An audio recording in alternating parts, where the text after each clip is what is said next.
पूत सपूत तो का धन संचय, पूत कपूत तो का धन संचय आओगे। और उस बेटे को वो व्यापारी सिर्फ 7,000 रुपये देते हैं और कुछ कपड़े देके विदा कर देते हैं। राधे राधे। मैं स्मृति मिश्रा आप सभी लोगों का अभिनंदन करती हूँ।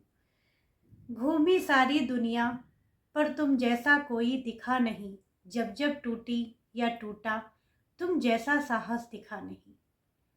तुम नीम के जैसे कड़वे से और शहद से भी मीठे से, तुम नीम के जैसे कड़वे से और शहद से भी मीठे से, क्या चीज बनाई ऊपर वाले ने, पूरा जग ढूंढा पर तुमसा कोई मिला नहीं, पर तुमसा कोई मिला नहीं। आप हो या ना हो उस महफिल में, आपको जिंदा रखा जाता है किस्से कहानियों के रूप में, बचपन की शैतानियों के रूप में, और ऐसी ही ना जाने कितनी बातों के रूप में। बिल्कुल सही कहा ना मैंने, ऐसे ही होते हैं हमारे पेरेंट्स। भगवान हर जगह नहीं हो सकते, तो उन्होंने दुनिया में एक चीज बनाई, माता पिता। माता पिता नीम के जैसे कड़वे भी होते हैं, तो ना जाने शहद से कितना लाख गुना ज़्यादा मीठे भी होते हैं। हमारा सबसे ज़्यादा भला चाहने वाले, हमारे दोस्त, हमारे हितैषी, न जाने हमारे क्या क्या, हमारे सब कुछ हमारे माता पिता होते हैं। हम जब जीवन में न जाने कितनी बार टूटते हैं, तो एक सहारा, एक सहानुभूति और न जाने कितनी खुशियाँ हमें माता पिता की छत्र छाया में मिलती हैं, और लगता है कि कोई बात नहीं, मैं अकेला नहीं हूँ, हमारा सहारा कोई ना कोई है, मैं लड़ सकता हूँ दुनिया से, फिर से खड़ा हो सकता हूँ। और अगर आप जीवन में कभी किसी चीज़ से हार गए हैं, तो जो वो साहस और जो हिम्मत माता पिता से मिलती है ना, तो आपको फिर से खड़ा कर देती है, वो इमारत खड़ी करने की वो हिम्मत और वो साहस दे देती है। बहुत सारे लोग होंगे जिनके माता पिता हैं और जिनके माता पिता नहीं हैं, तो वो लोग और भी ज़्यादा उनकी कीमत समझते होंगे कि माता पिता की कीमत जीवन में क्या होती है। तो चलिए हम माता पिता के उस रूप के बारे में यहाँ पे चर्चा करेंगे जो अपने बच्चों को एक सही राह दिखाने के लिए कठोर बन जाते हैं। हम बात करेंगे एक तमिलनाडु के एक हीरा व्यापारी के बारे में, जो अपने बच्चों को सही राह दिखाने के लिए उन्होंने अपनी कठोरता दिखाई। उनका बेटा विदेश से MBA की पढ़ाई करके आता है, तो अपने बेटे को वो कहते हैं कि घर से जाने के लिए बोल देते हैं। वो कहते हैं कि 1 साल का टाइम है तुम्हारे पास और 1 लाख रुपया तुम कमा के लेके आओगे।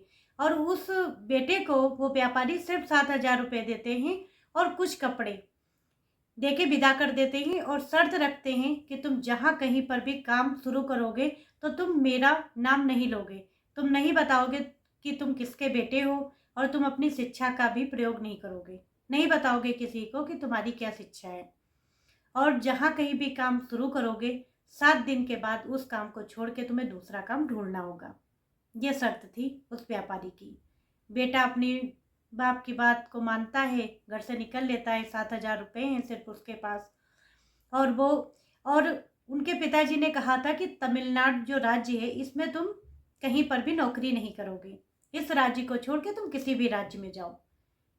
तो बेटा वहाँ से चल देता है, केरल पहुँचता है, और जैसा कि पिताजी ने 7,000 रुपये दिए थे, जिसको सिर्फ ज़रूरत की चीज़ों में इस्तेमाल करना था, और 7,000 रुपये होते ही क्या हैं, थोड़े से कपड़े थे। तो उस बच्चे की संघर्ष की कहानी शुरू हो जाती है वहीं से। नया राज्य है, दूसरे राज्य में आके नौकरी ढूंढना, और अपने पिताजी का नाम भी नहीं बताना, और अपनी शिक्षा को भी नहीं बताना। अब बताओ, शिक्षा जो उसने इतनी मेहनत करके पढ़ाई की, उस शिक्षा को भी कहीं नहीं बताना है, तो सोचो उसे नौकरी कैसे मिलेगी, किस चीज़ की नौकरी मिलेगी। वो नौकरी ढूंढता है, लोगों को बताता है कि हमने सिर्फ इंटर किया है और मैं बहुत ही गरीब परिवार से हूँ और मुझे नौकरी की बहुत ज़रूरत है। इस तरीके से वो कई दिन बीत जाते हैं, नौकरी ढूंढता है। आखिर में उसे एक बेकरी की दुकान पे नौकरी मिलती है, और बेकरी में भट्ठी में आग जलाने का काम मिलता है उसको। तो वो बेकरी में जो आग जलाने का काम है उसको करता है, करते हुए उसको 1 हफ्ता बीत जाता है।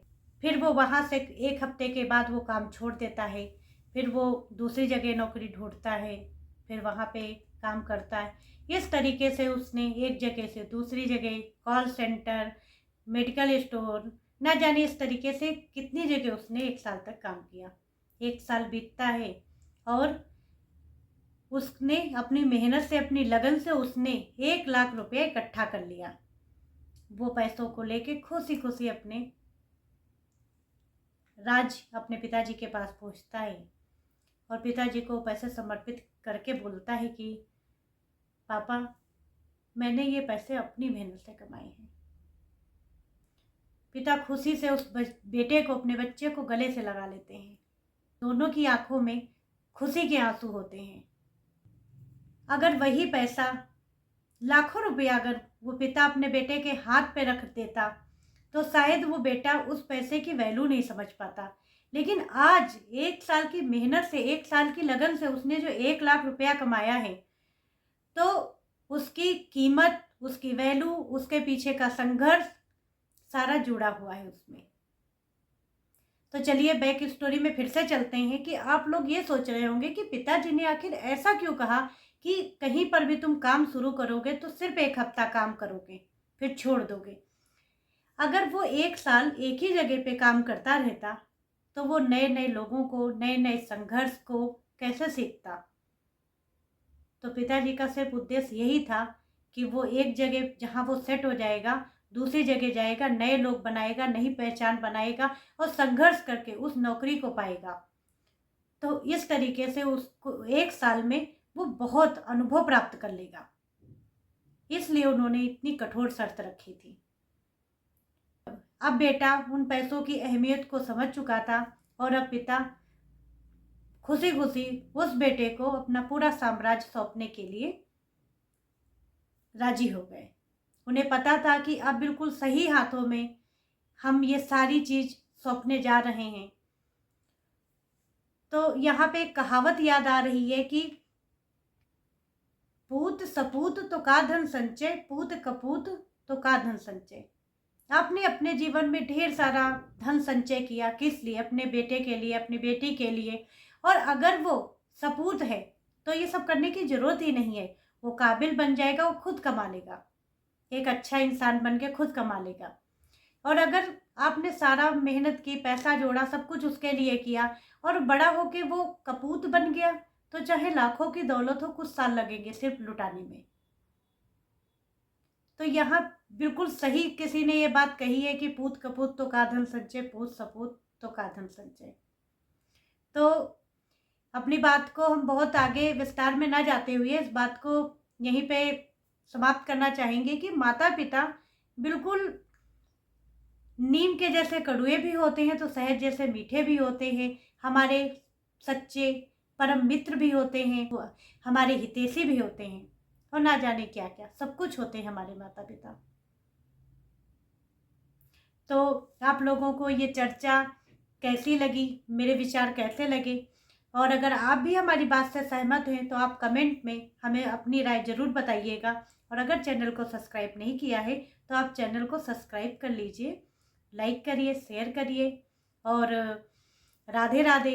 ऐसे ही हम किसी अगले विषय में, किसी अगली चर्चा को लेके आएंगे। तब तक के लिए राधे राधे।